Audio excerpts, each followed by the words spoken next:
ప్రజలకు సంక్షేమ పథకాలను అందించడంలో వైఎస్ఆర్ కాంగ్రెస్ పార్టీ ఎల్లప్పుడూ ముందుంటుందని కాకినాడ జిల్లా వైఎస్ఆర్సీపీ అధ్యక్షులు మాజీ మంత్రి దాడిశెట్టి రాజా పేర్కొన్నారు. వైఎస్ఆర్సీపీ 16వ ఆవిర్భావ దినోత్సవాన్ని గురువారం కాకినాడ రూరల్ నియోజకవర్గంలో పార్టీ కార్యాలయంలో ఘనంగా నిర్వహించారు.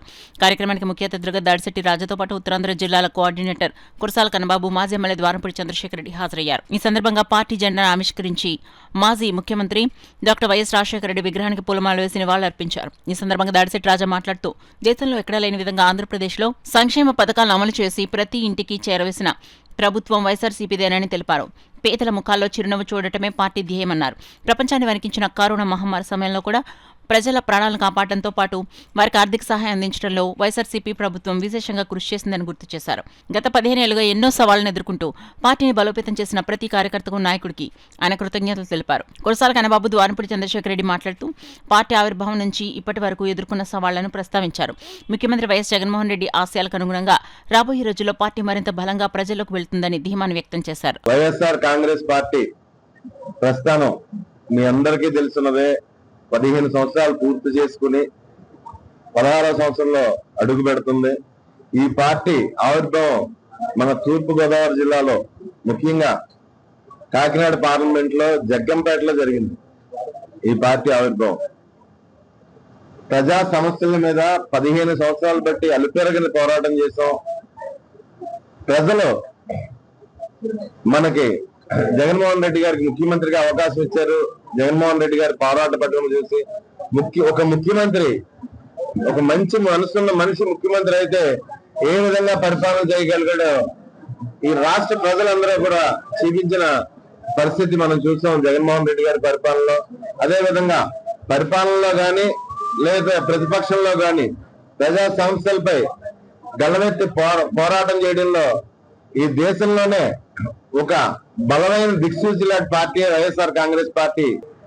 ఒక బటన్ నొక్కి లబ్ధిదారులకి లబ్ధి చేకూర్చే కార్యక్రమాన్ని దేశంలో ప్రారంభించిన తొలి ముఖ్యమంత్రి మన జగన్మోహన్ రెడ్డి గారు. దాంతోపాటు కోవిడ్ వచ్చినప్పుడు కానీ, అంతగా ముందు కానీ, లేదంటే సంస్కరణలు తీసుకురావడంలో, ప్రభుత్వ ఉద్యోగాలు కల్పించడంలోనూ, ఉపాధి అవకాశాలు కల్పించడంలోనూ, ఇండస్ట్రీస్ని తీసుకురావడంలోనూ, 17 మెడికల్ కాలేజీలు కట్టడం, ఇవన్నీ కూడా చిరిగిపోని చరిత్ర. కానీ దురదృష్టం ఏంటంటే 2024లో పేదల పక్షాన్ని నిలబడ్డ వైఎస్ఆర్ పార్టీకి, పెద్దల పక్షాన్ని నిలబడ్డ చంద్రబాబు నాయుడు గారికి పోరాటం జరిగితే చంద్రబాబు అనే ఒక అబద్ధం మనల్ని ఓడించగలిగింది. కానీ ఓటమి శాస్త్రం కాదని అధికారం పోయిన వారం రోజుల లోపు ప్రజాక్షేత్రంలో మళ్ళీ జగన్ గారి నాయకత్వంలో మనందరం కార్యక్రమాలు ప్రారంభించాం. ఆ పోరాట పటిమ, ఆ స్ఫూర్తి ఎప్పటికీ కంటిన్యూ అవుతుందని పర్టికులర్గా కాకినాడ జిల్లాలో మనందరం కూడా ఒక సంఘటితమైన శక్తిగా పెద్దలందరూ ఇక్కడున్న 7 నియోజకవర్గాల్లోని కోఆర్డినేటర్లు కానీ, ముఖ్య నాయకులు కానీ అందరం కూడా కలిసికట్టుగా ఒక టీం వర్క్ చేసి భవిష్యత్తులో వైఎస్ఆర్ పార్టీకి తిరుగులేని శక్తి మన జిల్లాలో ఉంది అని నిరూపించడానికి అందరం కలిసికట్టుగా మనం ముందుకు వెళ్తాం. ఏ కష్టం వచ్చినా ప్రజల పక్షాన్ని నిలబడతాం, ఏ ఇబ్బంది వచ్చినా ప్రజల పక్షాన్ని నిలబడతాం, ఎన్ని కేసులు వచ్చినా కూడా భయపడే ప్రసక్తే లేదు అనేది చెబుతూ జగనన్న నాయకత్వానికి మనం మరొకసారి తిరుగులేని ఆధిపత్యం ఉంది అని నిరూపించే విధంగా ఆయన నాయకత్వానికి మనం ఎప్పుడు కూడా సంపూర్ణమైన మద్దతుగా ఉంటామని ఆవిర్భావ దినోత్సవం రోజు మరొకసారి మన శ్రేణులందరికీ తెలియజేస్తారు. రాష్ట్ర ప్రభుత్వం భయపడుతుందనేసి ఆయన తెలియపరచడం జరిగింది. ఎందుకంటే ఆయన కూడా ఏదో పార్టీ పెడతాననేసి దర్శకు రిలీజ్ చేయడం జరిగింది.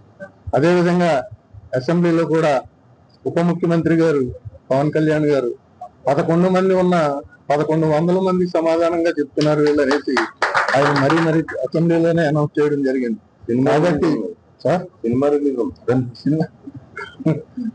కాబట్టి మనందరం కూడా పార్టీకి దన్నుగా నిలబడి మన జగన్మోహన్ రెడ్డి గారికి చేయూతగా ఉండి మనం రేపు 29 ఎన్నికల్లో రాబోయే ఈ లోకల్ బాడీ ఎన్నికల్లో కూడా ఈవేళ లోకల్ బాడీకి ప్రత్యేక అధికారులు పెట్టమని జీవో కూడా రిలీజ్ చేసింది గవర్నమెంట్. కాబట్టి మనందరం కూడా ప్రతి దాన్ని కూడా టైట్ గా ఫేస్ చేసి మళ్ళీ అధికారంలోకి రావాల్సిన ఆవశ్యకత ఎంతలో ఉంది. కాబట్టి మనందరం ఏకతాటిపై నిలబడి ఆయనకి చేయూత ఇవ్వాలని మిమ్మల్ని అందరినీ కోరుకుంటూ సెలవు చేస్తాం.